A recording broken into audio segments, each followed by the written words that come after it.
Welcome to Huberman Lab Essentials, where we revisit past episodes for the most potent and actionable science-based tools for mental health, physical health, and performance. I'm Andrew Huberman, and I'm a professor of neurobiology and ophthalmology at Stanford School of Medicine. And now for my discussion with Rick Rubin. Great to have you here today, Rick. Thank you for having me. It's a pleasure. Of all the topics in science, and in particular in neuroscience, I confess that creativity is the most difficult one to capture. As I went into your book, the example that you give, this idea that ideas and creativity are a little bit like a cloud. If you look at it at one moment, you might think that it looks like one thing. But then you look at it a moment later, it could be quite a bit different. And if you look at it an hour later, it very well could be gone. How did that come to you? And how does it serve you in trying to, I don't want to say extract, but trying to access creativity? I think the best way to think about it is like a dream. It's like if you think about your dreams, they don't necessarily make sense. When you wake up, you might remember part, but not the whole thing. Then if you start writing them down, they'll come back. And they may not make sense to you. You know, maybe someday in the future, you'll be able to look back and understand what they mean, and maybe not. And that's sort of how the art making process works. Is like we're making things and we're looking for a feeling in ourselves. It could be a feeling of excitement or enthusiasm, a feeling of interest, a feeling of curiosity. I want to know more. It's not an intellectual process. It's a different thing. I think language is insufficient to drill down on creativity. It's more, it's closer to magic than it is science. Do you think kids are just by definition and by design more creative than adults? Yes, kids they're open and they have no baggage. They don't have any belief system. They don't know how things are supposed to work. They just see what is. Most of us select from an endless number of data points available to us to, well, as a species, to make sure that we don't die and to procreate and to feed ourselves are probably the primary functions first. And then we learn things about what's right and what's wrong. And we learn things about how to do certain things. Or we're inspired by someone who makes something we love and we want to do it the way they do it. And all of those things undermine the purity of the creative process. They can be tools to build your skill set to be able to do it yourself. Like if you're a singer, you might imitate a singer you really like for a while to get good at it, and then eventually come to find your own voice. But if you're 3 years old or 5 years old and you try singing, you're not singing like anyone else. You're singing with your own voice. And when you make something, you're making it based on not knowing. And I think I had the advantage early in my career of starting making music without any experience, which was helpful because I didn't know what rules I was breaking. I was doing things that other people wouldn't do. When something feels creatively right, let's say in the studio, or maybe even you're listening to something that somebody sent you. And again, this could be about writing or comedy or, or science or podcasting for that matter. How do you say, keep going that way when they might not even recognize that they did it? And I'm guessing a lot of times they don't. I'll try to be in a setting where, as we're talking about it, we can engage with it in that moment. Let's say I was producing your new record and you played me something and I had some thoughts about it. It wouldn't be so helpful for me to tell you what those were. It'd be better for us to wait till we were in a place where we could try things and see where it goes. I wouldn't rely on language to do it. It would be more of making a suggestion of something that's actionable. We try it, and then we have more data. It's that simple. So much of, when we go to school, it's to get us to follow the rules.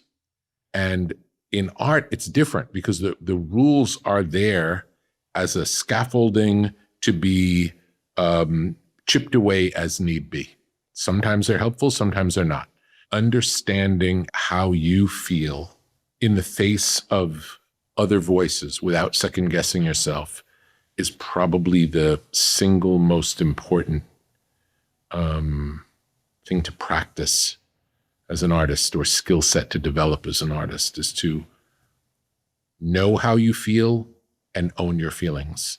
If I'm undermining my taste for some commercial idea, or it defeats the whole purpose of doing this. That's not what this process is about. This process is, I'm doing me and I'm showing you who I am, and you can like it or not, but either way, this is still how I see it.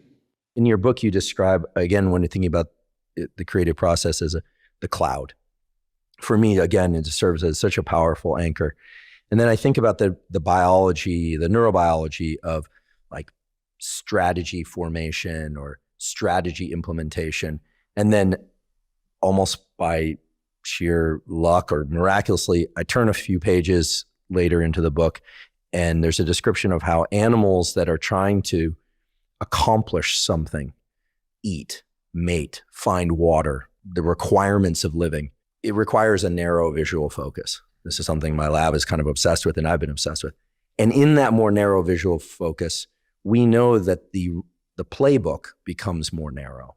Now, at some point, in order to come up with a new creative idea, that means broadening vision is essential in some way, or broadening thinking. Well, it could either be a broadening or a narrowing, but it's changing the aperture from the standard to present something new that maybe you already knew but didn't know you knew it.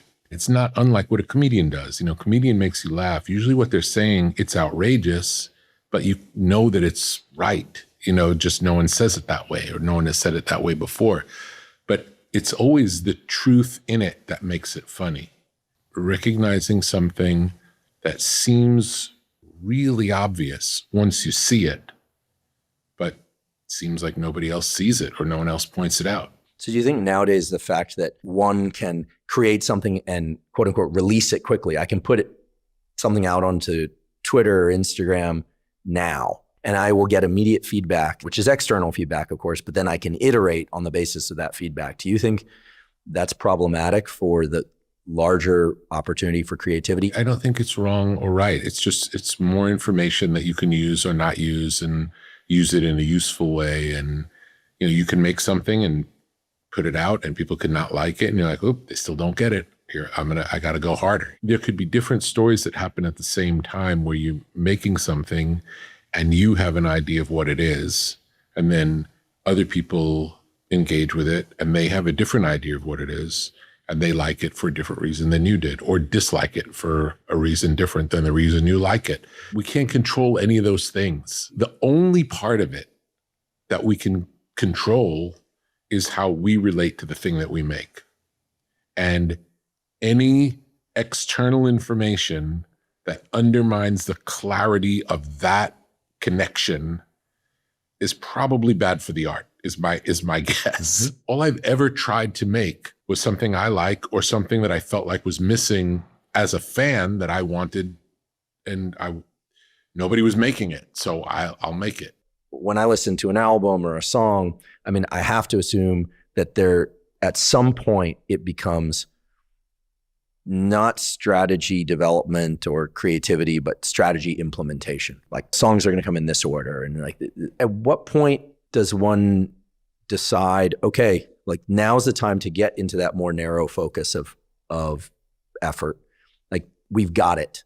Let's run with this. Because there is a component of the creative process that involves packaging and finishing. And is that part less satisfying to you, or is it just all part of the same larger arc? It's all part of the same. It's nice. There's a good feeling. There's usually a good feeling when something is done. It's a commitment, because up until the time that you say it's done, you can keep experimenting and changing it. You know, if you think, well, maybe tomorrow I can make it better, then it's not finished. And you keep thinking that for a long time, you can do that forever and never put out anything. Getting to the point where you're ready to sign off is a good feeling. One of the things I talk about in the book is, because it is a difficult thing to do, because it's fun to play and it's fun to, maybe it's not the best it could be yet, you know, to use whatever the next project is going to be as motivation to finish the one you're working on now. I'm very interested in, you know, like, your process. when it comes to going from project to project and you know you're going to be doing work with somebody, do you have a process for removing the functions of the day and what you were doing last week and what's going on? And how do you clear the static? What are some of the operational steps that you think might be more generalizable to, regardless of where somebody in, Africa's listening to this now? I would say when I engage in a particular project, whatever it is, I dedicate all of myself for that period of time, whatever it is, whether it be 20 minutes or whether it be 5 hours, whatever it is, total focus and no outside distraction whatsoever. And when I leave that process, I do my best not to think about it when I'm away from it. I don't bring any materials with me. I don't leave the studio with works in progress and spend time listening to them during the day or looking for ideas. I stay as far away from it when I'm not directly engaging in it as possible. And in the best of situations, I have something else to totally engage myself in between. So instead of working on project A for 5 hours and then leaving and doing nothing, I'm hoping to engage in a project B or B, C, and D with all of myself before going back to project A again. Even though you're disengaged, do you believe that your subconscious is working it through? I believe so. And I think in general, to stew over a problem is not the way to solve a problem. I think to hold the problems lightly. And when I say a problem, when we're starting a project, there's a question mark at the beginning of every project. I'm always anxious when I start a new project because I have no idea what's going to happen. I never know. There's always a sense of anxiety because I know whatever's going to happen is completely out of my control. Something either interesting or not will appear, and then we're going to follow that wherever it goes. And until something appears for us to follow, I have a lot of anxiety. Even though it has never not come, it has come every time, but there's something about it because I also feel like there might be expectation on me that I'm going to make it happen. And I know that's not happening. That's not how it works. So what I keep coming back to is that I'm imagining in my mind kind of two ends of the continuum. One that is about fairly narrow focus, training, strategy, implementation, cultivating craft, building craft. And then the other side is the cloud.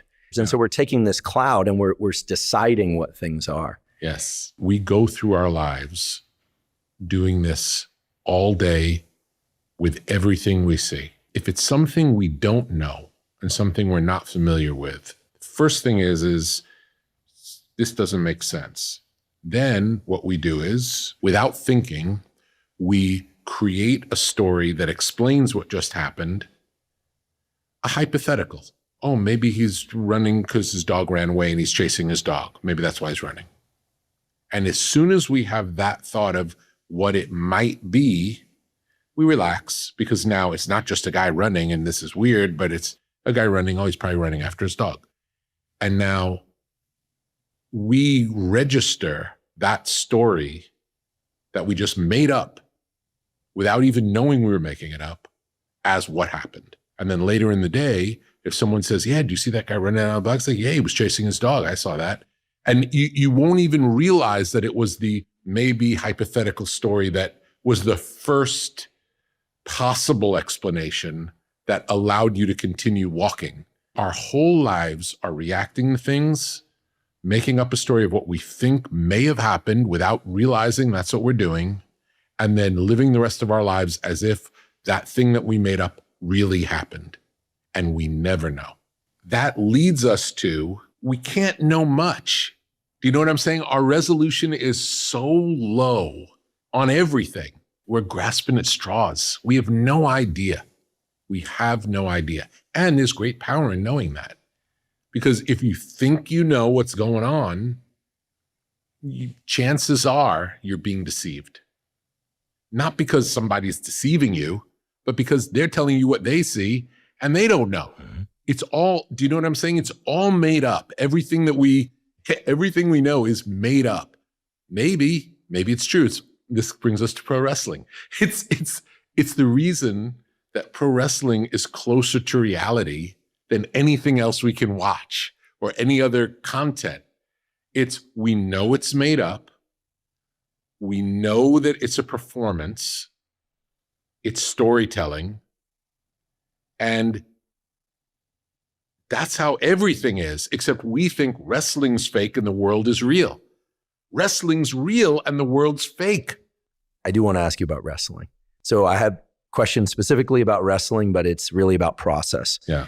What is the deal with your relationship to wrestling? I think it maintains that kind of playfulness. Anything is possible. We expect the unexpected all the time in wrestling. And it's a way to have a kind of a feeling of the energy of a sport with no competition. Everyone is working together to put on the best show they can.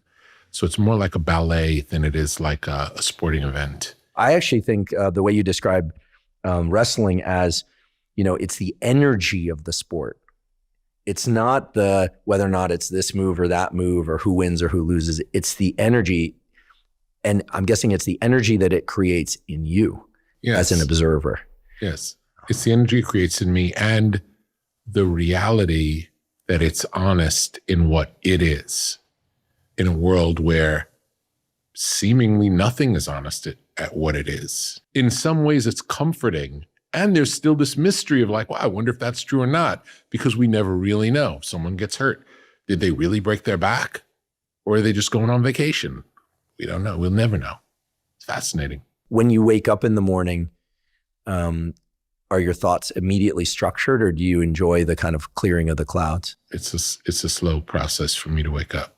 And I like that. I like not engaging too much too soon. Does it become more structured as the day goes on? Does your thinking become more structured around projects and plans? I try to deal with things that need dealing with after that and in preparation for going to work.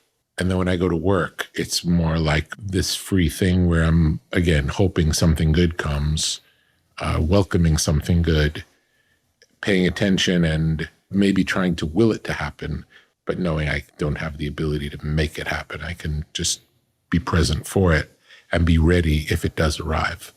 Obviously, deadlines are relevant. Time of day, right? There's only so many hours in the day where one can stay in the groove or in this like readiness to receive. Have you ever found yourself in that mode where you're kind of grinding, like here we are, like, okay, I'm not coming home for dinner tonight. It's the next, we're going to push. We're like, put on the coffee pot kind of thing. A lot over the course of my life, a lot, not as much now. And one of the things that I discovered through working on the book was we're not required to treat the different phases of work in the same way. Whereas before, I did. Before, everything was in this state of play. Everything had a wide open time schedule. It happens when it happens. If it takes 2 years or 3 years, it doesn't matter. It's not about that. It's only about this thing has to be great.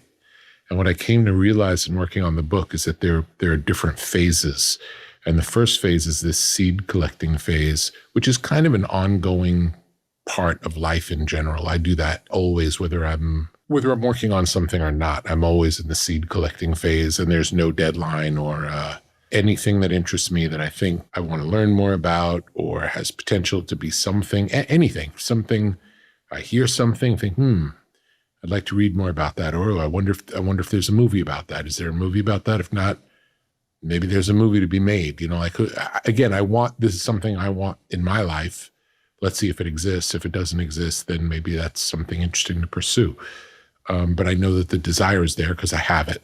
So in the seed phase, there's no deadlines. It's just a wide open part.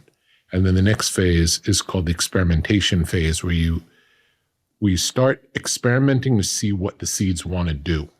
You're involved, but you're not really dictating the action. You're setting the stage for something to happen, but it's not about you yet. It'd be like the equivalent of you'd plant the seed, you would water it, you would make sure it was in the sun, and you'd wait. So you're involved, but you can't make it grow, And then when it sprouts and it grows, or if it turns into a plant, then you can look at the plant. It's like, okay, how does this plant, what's the potential of this plant? And then that the third phase is the crafting phase, where it's like, okay, I have this plant.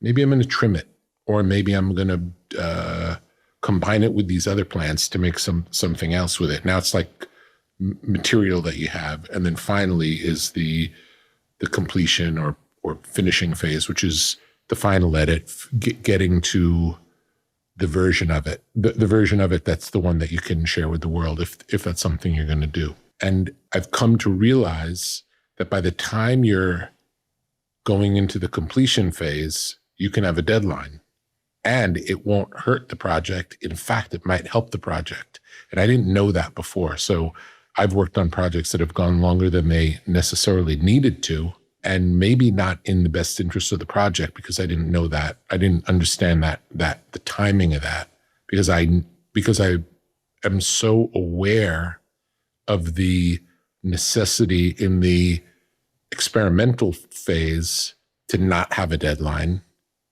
that I assumed that held through the whole project. It's not a clear phase one finishes and then you start phase two finishes and then you start phase three. You move back and forth between them. I'm collecting seeds all the time. I'm always in phase one. And then probably to some degree, there's always some version of experimentation going on. Maybe not now, but if something's on a list of things I want to look at, hopefully I'll get to the list and give them some experimentation and see what they can turn into. And then if they do turn into something, then they get to the crafting phase where it's more, okay, now I have this thing. What do I know about this kind of thing? What can I match this with? What can I use this for? How can I be involved as a craftsman? By the end of the crafting phase, or deep into the crafting phase, you can start seeing the end. You can start seeing an end, and then you can even dictate an end. But I recommend, if you do, just dictate it for you, not for anyone else, because if something comes up where you learn, if you set a deadline, a public deadline, and then a new discovery happens along the way and you realize, oh, this could actually be much better than I thought, but I need more time, it's harder to do that if you set the deadline. The chapter on self-doubt was really interesting to me. I'll read the first sentence of it, which is that self-doubt lives in all of us. And while we may wish it was gone, it is there to serve us. And it goes on to describe how to dance with self-doubt.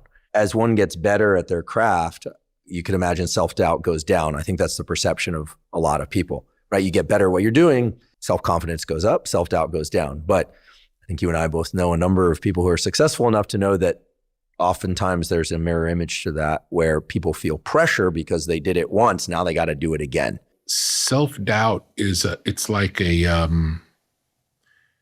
check on yourself. It can either be really helpful or it can undermine you.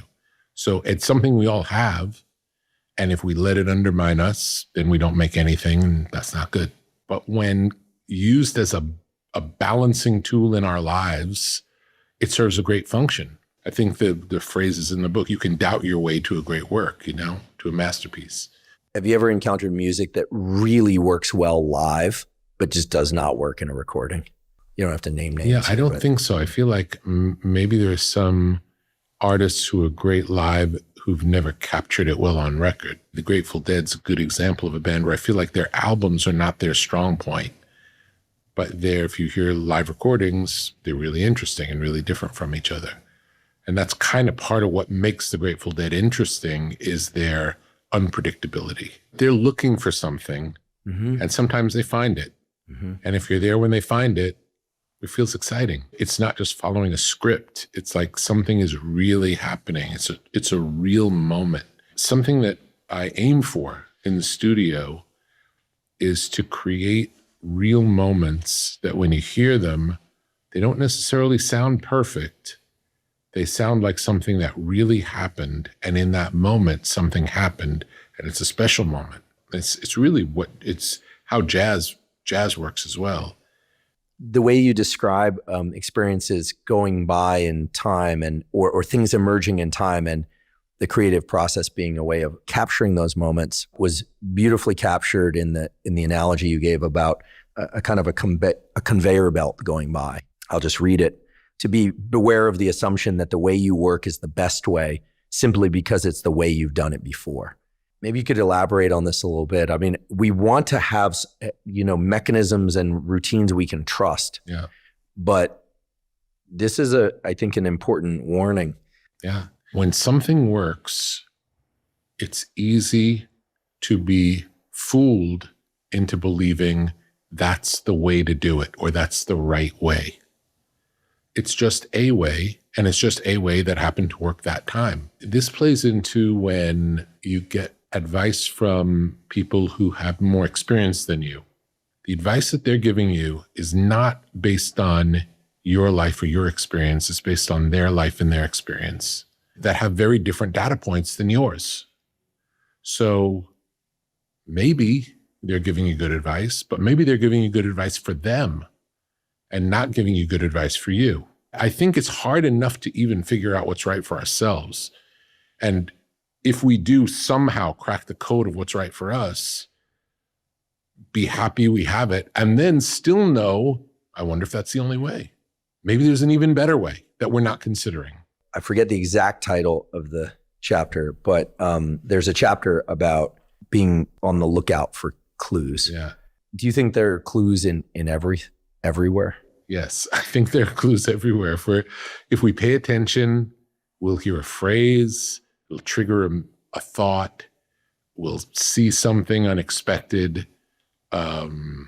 If someone recommends something to you, maybe it's a coincidence. If 3 people recommend the same thing to you, maybe it's not. I do believe the universe is on the side of creativity. And the universe is supporting things to happen. And they can happen through you, or they could happen through someone else. So if you're paying attention, maybe it'll happen through you. The belief part of it is a huge part of the conversation about everything. What we believe has power. If we believe we can make something great, the chances of us making something great are better than if we don't believe we can. So I would say any ability to harness your belief on your behalf is a really healthy thing to do. One thing that you make very clear is that while our own abilities may come into question from time to time, you absolutely believe that the elements from which to create are out there. Absolutely. All the elements are here. Everything is here. We get to pick and choose. The conveyor belt's going by with little gifts. First, we have to notice there's a conveyor belt. Then we notice the gifts, and then that's the starting point. And then we may even feel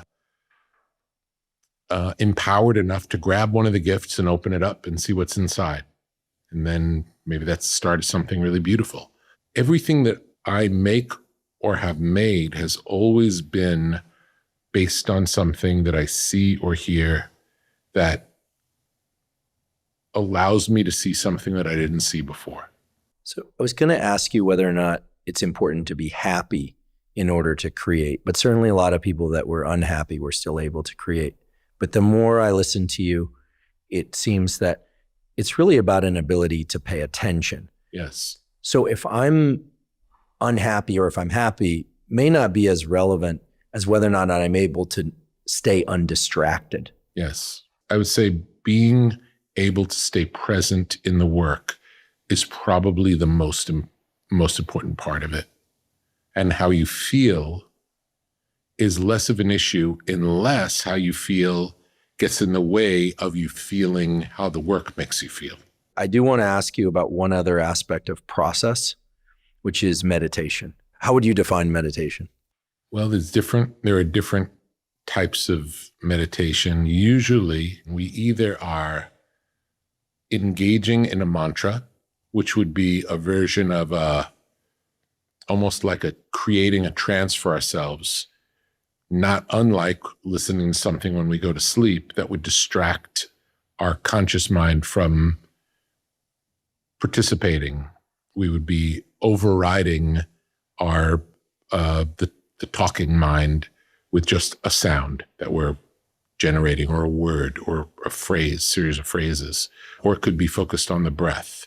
But the purpose of being focused on the breath is to not hear the self-talk that we normally have. It's a single pointed focus exercise in those that I described. The other version is an awareness meditation where you're closing your eyes and you're being with whatever is. There's no story. There's no this means this, none of those things. Just like an inventory almost of everything that comes up when it comes up. And you do that for a period of time. But in all of those cases, in the example of doing the awareness meditation or doing a mantra meditation or focusing on the breath, in none of them am I thinking, and none of them am I concentrating on. I'm being aware of sense perceptions in the awareness one, or in the other meditations, I'm doing a practice so that I'm not aware of thinking about anything else. And there's also something called the surgical series from the Monroe Institute, which I used when I had a surgery.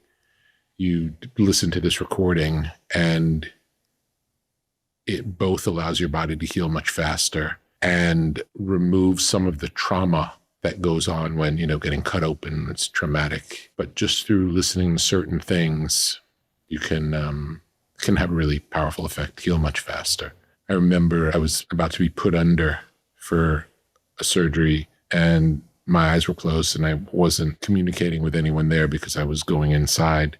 And my wife was with me, and they came in and they said, so they already gave Rick the sedative because he's ready to wheel in. She's like, I didn't give him anything. He's like, but look at his numbers. Like yeah. I love it. I love that you're so willing to share what you do and your process. And I just want to thank you for being such an incredible portal and also for being an amazing friend. Thank you. I love you. I'm so happy to be here with you. And anytime I get to see you, it's a good day. Likewise.